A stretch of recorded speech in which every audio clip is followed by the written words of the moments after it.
Atwater, California is a product of the westward expansion in the 1870s. It was named after the farmer whose land was used, Margaret Atwater. Once a military town, it is now home to a high-security penitentiary, USP Atwater. What do you know about this Central California prison? Let's take a look. USP Atwater holds some of the most dangerous offenders in the country. The facility opened in 2001 with the same layout as USP Terre Haute and USP Tucson. The city of Atwater has a population of over 30,000 people. It's located in Merced County. The prison was built on the former Castle Air Force Base. Castle opened as an Army air base in 1941 and closed following the end of the Cold War in 1995. Some of the heavy bombing of Germany in World War II was a direct result of the training completed at this base. The facility also operates a minimum security satellite camp to help offset the needed inmate labor to run the penitentiary. Built with an operating capacity of 1,008, in 2021 it was operating with a population of 1,028. Although currently the BOP shows a population of 1,061. At the prison, there are 133 segregation cells used for administrative, disciplinary, and protective reasons. Currently, the prison has an age range of 21 to 81 years old.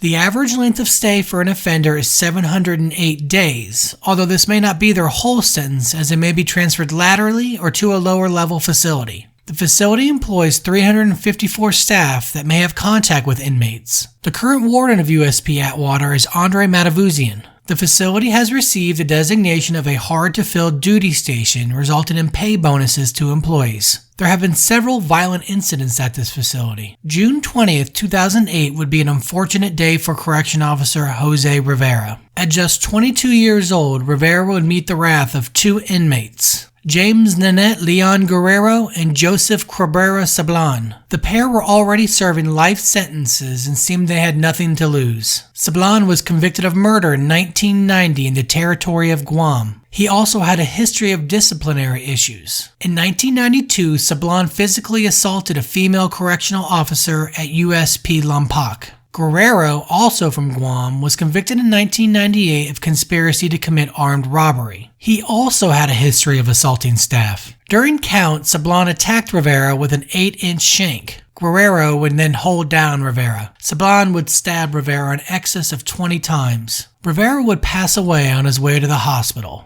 Following the incident, the facility would be placed on lockdown and a mass shakedown was completed. Staff located 175 weapons at the facility. It was also found that the suspects were drunk at the time of the incident. On August 14, 2009, Sablan and Guerrero would be indicted for murder. Rivera was a 4-year Navy veteran, serving 2 tours in Iraq and had worked at the facility for less than a year. The government would seek the death penalty, but for years the case would drag on. Ultimately, both Sablan and Guerrero would plead guilty and receive a life sentence. Rivera's mother and family was not happy with the sentence and wanted the death penalty imposed. She said, "We just want safety for the correctional officers, and Jose didn't have safety." The U.S. attorney on the case said, "All in all, it may have been the right decision for the government to do this, but when it comes to the victims, they don't see it that way. They just don't see justice here." This was one of the more tragic incidents at the prison. In another incident in 2017, 6 inmates were involved in an attack on a correctional officer working as a teacher. Jonathan Moda stabbed the officer and Eric Chiago assaulted him while he was making copies. When the officer attempted to flee, 4 inmates waiting outside the room tackled him and continued to kick,